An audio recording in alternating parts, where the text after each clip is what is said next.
Hi everyone, we're back with another great update to our tools here at Fullscope. This time it's an update to the form builder. It used to be you could only stack the elements of your form on top of each other, or at best in two columns, but still on top of each other. Now you can finally create a single line form.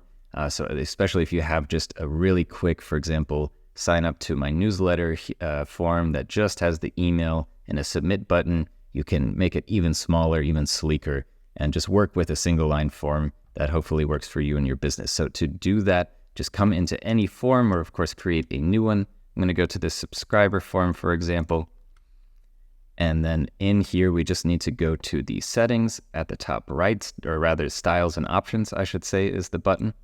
And right away, you can see the form type, single column, two column, single line. So if I press single line here, it's going to look a little funky at first because this form is not really a great one for this, but let's just say if I remove that and I remove the name, now I just have this email and subscribe, and I can change the field width over here. So let's make this one 66 and the button is the remaining third.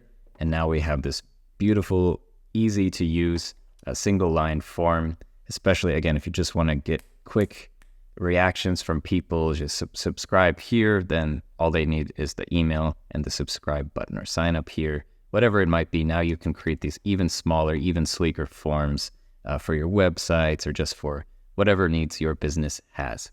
If you have any questions about using this new update to the forms tools, just reach out to our support team in the platform, and otherwise we will see you in the next update video.